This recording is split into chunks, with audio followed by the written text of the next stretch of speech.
Today I'm making General Tso's chicken my way. This is gonna be good.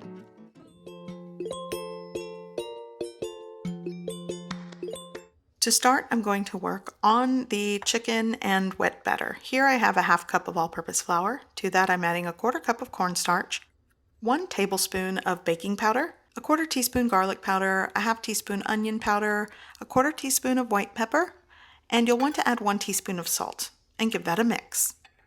Now for the wet ingredients, I'm going to use 1 tablespoon of Shaoxing cooking wine and add cold water to the 3/4 cup fill line.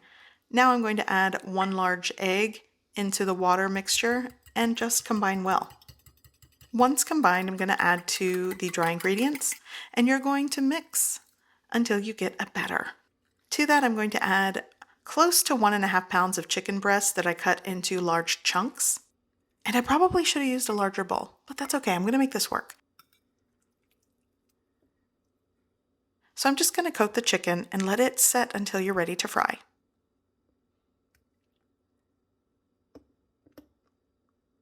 Okay, so time for the sauce.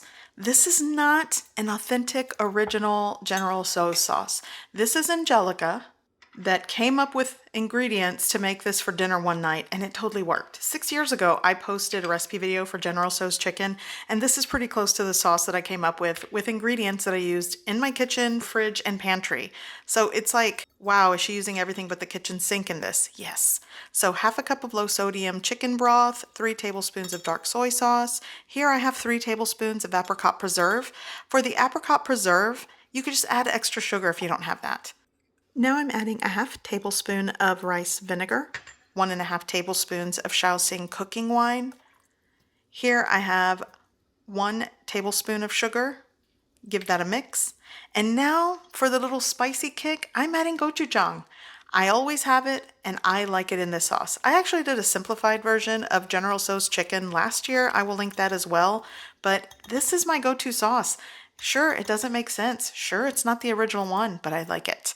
So now I'm adding 2 tablespoons of cornstarch. This is going to thicken the sauce, and that's it.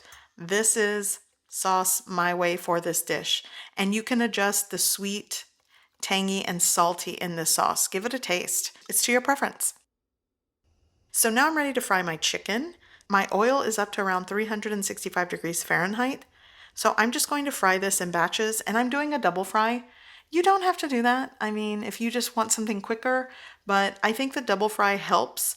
Once you fry it for the second time, you put it on a baking sheet on a wire rack and let it hang out until you're ready to serve it for dinner, especially if you're cooking other things. So the first fry is done. I'm going to set it in this wire mesh strainer over a bowl and just repeat the process for the rest of the chicken. It's going to take me about 3 batches to fry for the first time.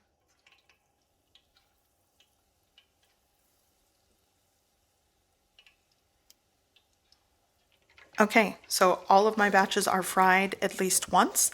So now, once again, for the double fry, I'm going to fry in batches, and it's going into my hot fry oil. And the first fry is around a minute, and for the second fry, I'm just going to let it go until it gets that light golden brown color.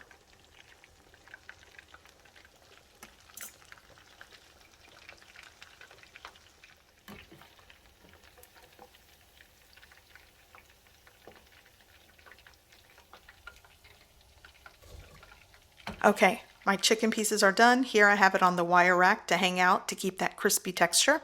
So now it's time to work on the sauce. Here I've added around 2 tablespoons of the fry oil to a preheated pan on high heat. I'm going to add 1 teaspoon of ginger paste and 2 scallion whites that I chopped. Saute quickly. Now I'm going to add my garlic. Here I have 2 garlic cloves minced. And you don't want to burn that, so do things a little quick here because I have it on high heat. Now it's time to add my sauce, and you want to mix it before pouring in because the cornstarch does settle to the bottom.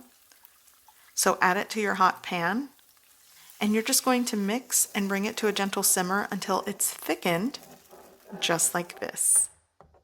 And actually this is a little too thick, but once it starts to thicken, you can shut off the heat. The heat's off at this point. So now I'm going to add all of my double fried crispy chicken pieces and coat. Then you get to serve with steamed rice and you have a delicious dinner. This is General Tso's My Way.